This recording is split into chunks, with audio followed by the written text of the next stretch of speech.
Steve Oliver, you and your wife Krissy own this gym. We're in Oliver's MMA in Lynn, in Auckland. I saw the article about what you're doing, and we'll talk about that in a moment. What really hit me right in the heart was you said, I'm getting out there and doing stuff for the mental health of our community. Yes. So tell me what's happening in this gym and what the challenge is at the moment that you're facing. Yeah, I mean, this has been handed down to me from my dad. Don Oliver started the gyms. My grandfather had a boxing gym in his house. So I'm 3 generations deep on this, and I've got a heart for the community. I've spent my life, earning the right to run a gym. I've bled in almost every continent on earth, and paid my dues. And now I've come here just to try and give back to the community. And we've had, many kids coming in, off the street, troubled youth, and that, and we've turned their lives around. And it's a daily occurrence around here, teaching them just self-respect, how to respect others and leadership eventually, and it's a beautiful thing. But it also, a lot of kids, when they come in, they've got anger issues, young men, and we channel that, and turn it into something that actually turns them into a contributing factor in the community, and it's a great process, and that's what our heart is. I just want to help the community. And you've seen that a lot. You've seen lives turn around from lost to suicidal. Yes, to yes, many times. And one of our boys here, he was actually homeless. He came in. His friend brought him in, and he came in because he was just promised a bag of lollies. He didn't really want to come in. Came in, loved the place.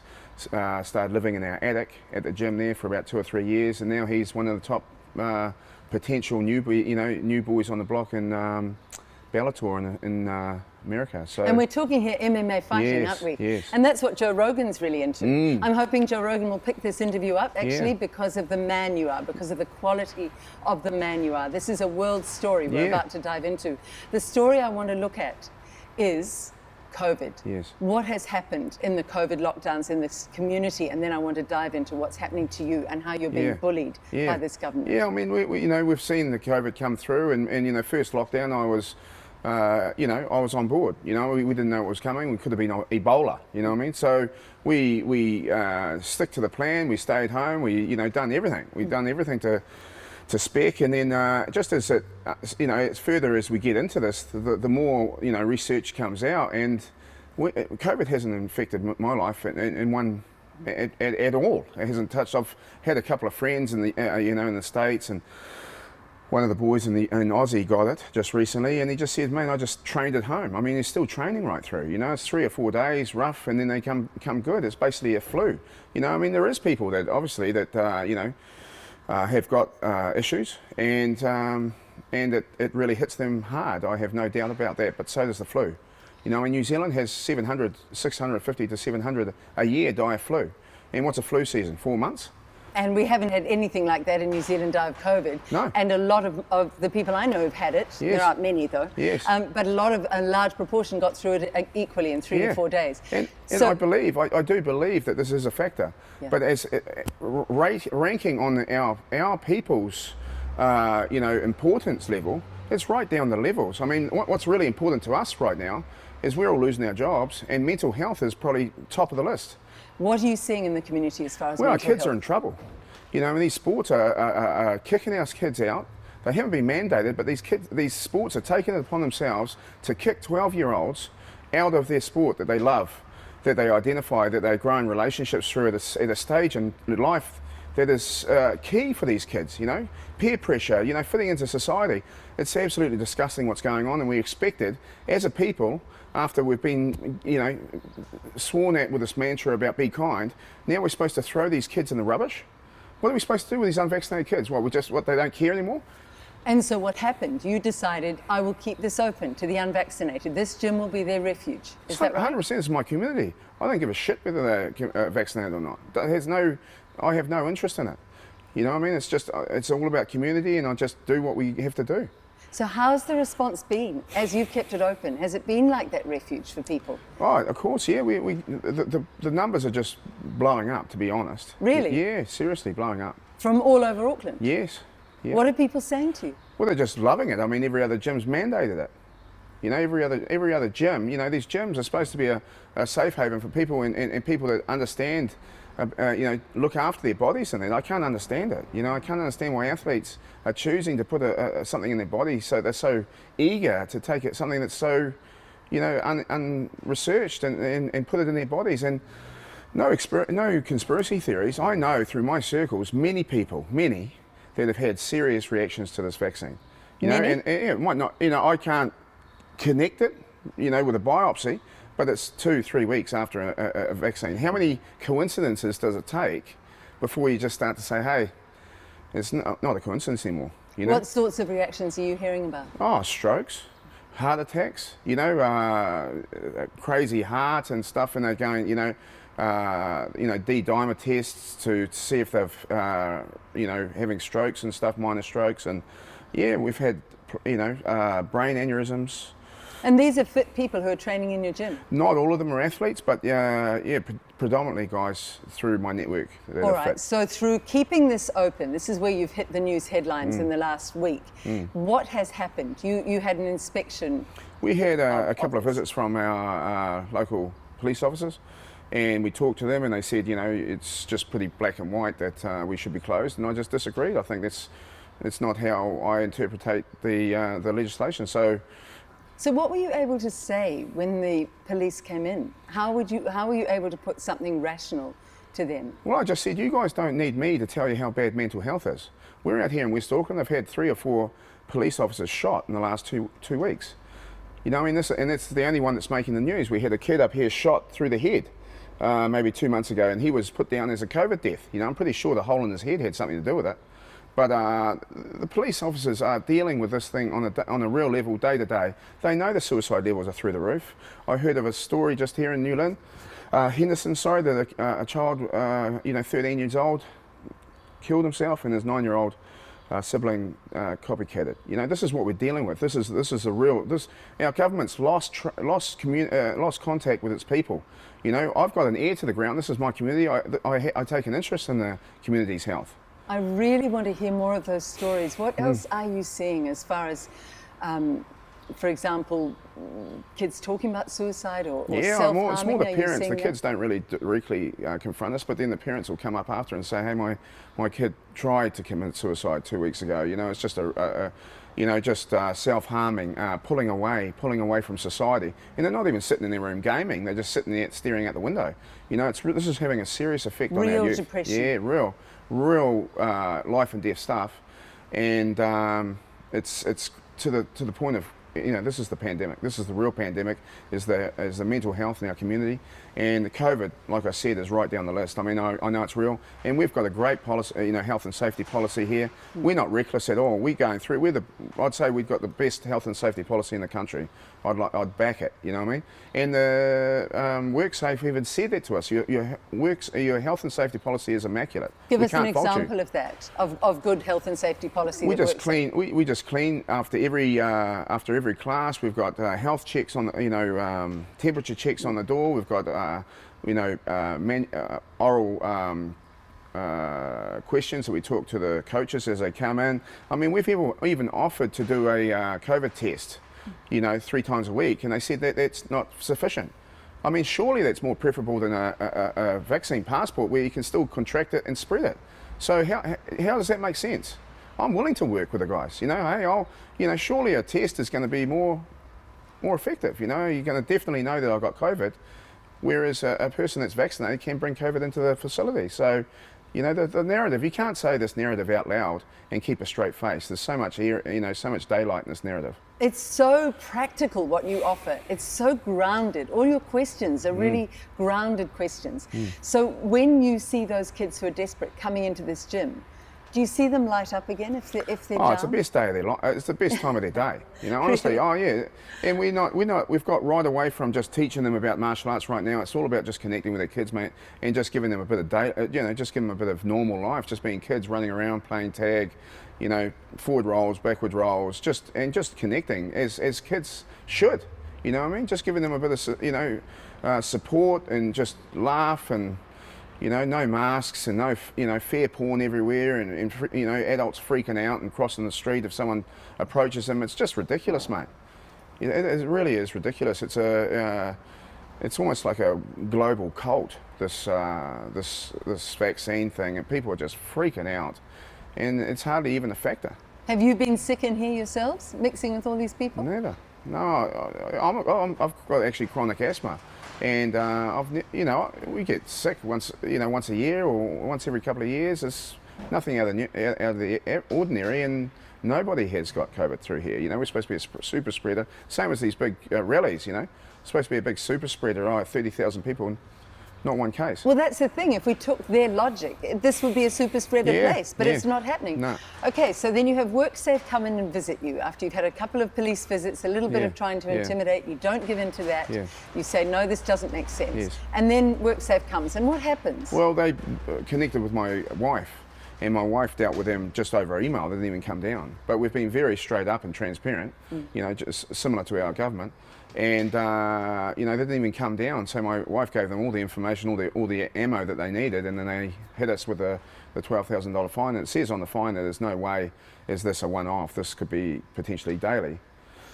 This is the threatening behaviour. Sorry, I was still caught up in you saying transparent you were being, and you said similar to our government. Was that heavily sarcastic? Yeah, very. Yes, I got that. Coming in on the back of most transparent government ever, and be kind, and a team of 5 million. It's just it's nauseating, to be honest.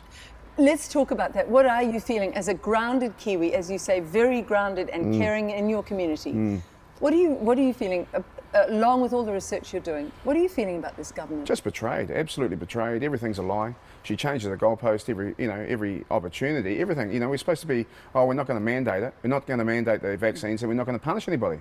Well, you're looking at bankrupting me, and all I'm trying to do is contribute to the community and help kids, like we've always done, like my father done, And this goes against our pillar foundation principles here. We've taught this for generations. This is how I got brought up, and we expect this from our kids: no bullying and no discrimination. And I'm not changing it. Not changing it for someone that works in a fish and chip shop and then becomes our prime minister.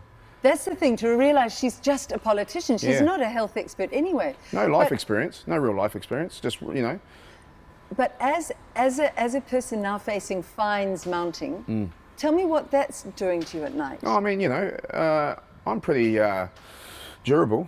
I've spent my whole life fighting and overseas, and been, I've always pushed myself and looked to be disciplined and put myself in, tough situations. Yeah, tough situations, and work my way out of it. And I've even taken a hit. Me and my wife taken a hit. Anxiety at night. How am I going to provide for my family? How am I going to get through this? And there's just no footing ever. She doesn't give us any footing at all. There's just no hope. She doesn't give us even what the red light and green light system looks like. So we just can't move forward with any certainty at all. So, you just feel like you're just floundering. So when these heavy fines come, which are very bullying, and they're enormous fines if they're added up every day. Oh, on top of our business being on lockdown, and we're the last ones off the rack as far as close quarter contact. So the lockdowns have been just financially just devastating. So on top of that, the fines, it's getting laughable, to be honest. It's getting laughable. I haven't got it, so. Absolutely, yeah. And this is where Kiwis who watch this can get in behind. So I'd love to ask if we can put your account number. Yes. And we can put that at the end of this piece. We've put, this is not my style. I've never asked for $1 in my life. I pride myself on that. But this is getting beyond my ability. And I think it's important for us to do well, against these, against this oppression right now. I think we've got to stand up, and it's important the result we get out of this. So I want to, really fight hard, and the only way we can do that is get the best lawyers, and unfortunately they're not free. So, we've got to give a little page up, but I've been told that that's probably not.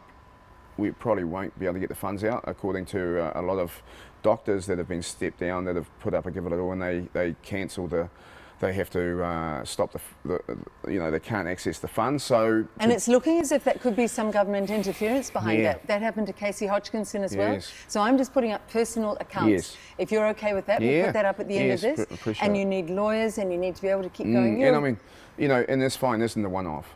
Yeah. So that's the 12K, but I mean, and whatever we can get, we'll just put it all 100% into the fight. And if it's not for my fight, it'll be for someone else on the same page. You look as if you have an amazing wife. Is she right Yes. behind you on this Ah, fight? I'm blessed because most of my family is on the same page. Yeah. My dad, obviously we got to give him credit. I mean, he's the one that's, the foundation principles are from him and from my grandfather, and that's kept true right through the family. So I'm really blessed with a family that is on the same page. And so my wife is 100% behind us, and she's just amazing. She's a rock, and she, it's a hard time, we got 5 kids at home, and a little bit of, honestly, like, we're not working much. We've had 3 months of lockdown, but I need a sleep most days, just absolutely fatigued, because it's just mental. Yes. You're just spinning your wheels all the time, just trying to find some way through this maze. You know what I mean? And it's a lot of pressure in the mental side of things. You take a knock, but this is what she's doing to just family men. A lot of people are saying it's like a domestic violence situation written large. A domestic abuser keeps the other partner in uncertainty, control, changing the rules all the time. Great control mechanisms. Yes. Is a big, and it's kind of that written large across New Zealand. And the fatigue a lot of is people real. are telling me that. Yeah. And that kind of abuse wears people down. So Yeah. you've got to stay strong. What are those values you mentioned from your father and grandfather that you feed into, that could also feed other Kiwis when they hear you talk about them? Yeah, I mean, martial arts has been a real big factor in my life. I started off with, my dad was an Olympic lifter, and I started in the weights, and that was a great process, but the martial arts has taken it to another level, just as far as developing kids, learning how to fail. Failing's not a bad thing, but we've been taught in society that everyone wins, which is lies. And we develop these kids, bring them through where everyone wins, and then they get their first job, or they have their first wife, or, relationship or whatever, and it goes bad, and they can't handle it, and they, potentially do silly things, you know what I mean? So that's really relevant. You're a man who can bear the fight. You'll stay in that fight. You're not a man who's going to walk away when it gets tough. No, I enjoy it, to be honest. I've been retired 10 years, and I've been looking for a good scrap for a while, so let's do this. And of course there'll be a lot of Kiwis cheering you on, because I think a lot of people are saying now with the boosters coming, and there's massive concern that I'm picking up from people writing to me who want interviews about their concerns about small children being jabbed. What do you think about either of those? I think 2 things coming all at once is, which is not going to be good timing for the government, is the kids. That's a no-no. You don't start coming for people's kids. 5 years old, mate. Okay, you take the adults, but the kids is a whole nother movie. And these boosters, you told us it was going to be 2 and done. Now it's 2 for summer. They're wording it nicely. It's going to be 2 for summers, 2 for spring, 2 for autumn, and 2 for winter. That's where we're going with this. And people, I think it's sad, because a lot of people think we're going back to normal. Guys, we're not going back to normal unless we make it go back to normal. So I think that's really a key factor, is for the just awareness of the population, is that, we're just getting further and further down this rabbit hole, and there's no sign of it, stepping back or easing off. I really wanted to talk to you because I think you and your wife have got leadership all over you, and New Zealand needs leaders. It's not a nice position you're in, but a lot of Kiwis can come in behind you and support you, and I believe they will. Yes. But you've got that leadership, that fearlessness that leaders have to have. Would you take this all the way? I'm in it. You know what I mean? Like, well, there's no going back. This is my principles, and I'm not back stepping on it. It's what it is. So if you need to fine me or jail me, let's go. I'm happy to go to jail doing what's right. You know what I mean? And it's 100% what's right is caring for the community, caring for these kids that we're just trying to be a safety net. That's all we're trying to do, is just trying to be a safety net so these kids don't fall through the cracks and disappear. You know what I mean? And we're in a real mental health is at crisis point of our generation. You know what I mean? And it's not been told in the media. It's all just radio silence. If this pandemic was real, and people were dropping all over the place, left, right and centre, do you think you'd need $100 million ad campaign to talk me into taking the medicine? We've never had jabs that have been coerced like this, ever. We've never had any medicine coerced like this. Not even close. What do you think of the media, the New Zealand media? I think it's a disgrace. Yeah, I think it's a disgrace. I think every chance they get, I've actually been impressed with the coverage we've had of late.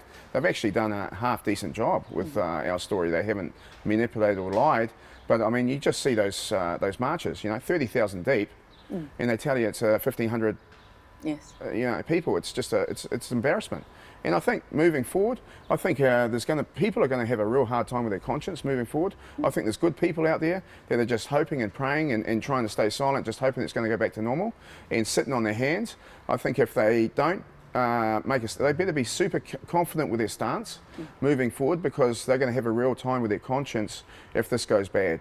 You know what I mean? You said take it all the way. What is all the way? What do you think New Zealanders need to do to stop what this government is doing to traumatize? Because I'm talking to traumatised Kiwis every day. Yes. Injured, jabbed, families of suicide victims, families of dead victims. None of that makes the mainstream media. No. So what do you think Kiwis have to do now? We know the media is not supporting the truth. We know the government doesn't seem to be offering the truth. What do you think we can do? Just look around, guys. Just look at it, actually just have a look at what's going on. Don't turn off the TV. That's the first thing to do. Turn off the news. TV. It's like a Shortland Street episode. As soon as you turn it off, it disappears. Turn off the TV, and we need men to stand up. We need men to stand up. The women are making us look bad, guys. Seriously, the women are doing a great job. I've got to commend you guys. You guys are leading the charge. But the men need to stand up, and also they need to unite. That's half the problem in New Zealand. Everyone's all trying to run, everyone's trying to be at the top, at the front of the waka. It doesn't matter who's at the front of the waka when you're in a camp. Doesn't. We just want to be united, and I'll tell you what, we're going to do great things. People are starting to find their voice. They really are. They're starting to find their mana. I mean? It doesn't matter. I just lost my mum last week. It doesn't matter how much money you have in those final moments. It's whether you have your mana intact and who you believed in and what you stood for. That's what matters. That's what matters. It doesn't matter how much money you've had or how many likes you've got on your Facebook or how many followers. It doesn't matter at all. We're here. We've got to do the right thing, guys. And I tell you what, we need to consider what's going on. As far as corruption, with a lot of these so-called leaders taking money and throwing their people under the bus. It's disgusting. Your mother's death, that must have been incredibly hard in the middle of all this. What was her stance on what's going on in this country she'd lived in for, how many years? 70, 80 years? Yeah, 74. 74 But no, she was, she was the same as my wife. She had my dad's back 200%. She was the backbone, to be honest. She's a matriarch. She was, I seen what she did for me with the business. I was the guy that done the classes, but she was the one that done 80% of the work behind the scenes. So she done the same thing for my dad, and then when he died 26 years ago, she stepped up and then done the same thing. I was just coming through, and then she done the same thing for me. So it was unbelievable the amount of sacrifice and work she did. But she believed 200% in our freedoms, just basic common decency and human rights. It's not a big ask, is it? All we want to do is live free. I just want to live. I just want my kids to be able to go to the beach without taking a needle. Being able to go to Tauranga without showing our papers going through the borders. I mean, this is human rights, and this is what our forefathers bled out for. There was real blood. There's blood all over those human rights. They bled out for these rights, and then these guys are coming over the top with all this COVID nonsense at 4 o'clock in the morning. Passing legislation at 3, 4 in the morning. Where's the due process? Sneaking it in. Where's the due process? We should be outraged as a people. But the thing is, legislation normally has submissions, and there's a public consultation process. This is a real concern, and it's not mentioned in the media either. No. Just as the jab victims are not mentioned in the media. You know something's wrong when a whole part of the narrative is silenced. 100%. What was your mother's sort of final advice to you as she was making this? in her final moments, she was saying, you keep fighting for our rights, So that's what we're doing. That's powerful stuff. Yeah. It's really powerful stuff. Yeah, so, and it's no surprise, So... Would you be able to look down the camera, if you're comfortable, and send a message to the Prime Minister right now, as if she was here? And if you just turn to that camera and just say what you'd say to her if she was here? Just be truthful with the people. You're selling your people out. financially, you're making money by selling your people out. It's treason. You know, you will be prosecuted. This won't. There's, you know, history's going to judge you harshly, and I just pray that you turn it around, because your people need you, and yeah, that's about it, man. I've got nothing else for you. It's been a real honour to talk to you, and I'd like us to keep in touch with Yeah. you as we go. Do you feel there's a shift happening in the community of people that you're aware of, that people more are starting to question the narrative, question the news, question the bullying, question the big 100%. thoughts? I mean, you know, I've got people, you know, students that are going in to get their doses crying. You know, this is the extent of it, you know. People are seeing this as unfair. You know, I'm not asking for much. I just don't want to take a needle. Is that too much to ask for? I just want to be free. That's all. I just want my kids to be able to choose whether they take a needle or not. You know what I mean? And yeah, I don't think it's a big ask. You know what I mean? Seriously. So it is changing. People are waking up. You know, now with this, you know, boosters and, you know, endless boosters, and they're coming all the time. They're coming for younger and younger, our kids. 5 years old now, it's passed from 2 to 5 now. I heard that scientists have come 2 to 5, and they're throwing a campaign out there where you're going to start expecting to see brain clots and aneurysms, and it's going to be heart attack. It's normal because of stress over COVID. When is a brain aneurysm due to stress? You know? And it's such a ridiculous piece of PR spin, because if it's causing so much stress, let's stop all the response which is causing it. Yes. Would you on balance say the COVID threat versus the vaccine threat, which one is the far greater one? Well, all I can do is give my experience from my circles, and I've seen much more people badly affected from the vaccine than they have from the COVID. And it's no conspiracy theory, that's what it is. And if WorkSafe keeps bullying you like this, which does seem to me absolutely out of proportion, that level of fines is just out of proportion to what you're doing. You're actually helping your community.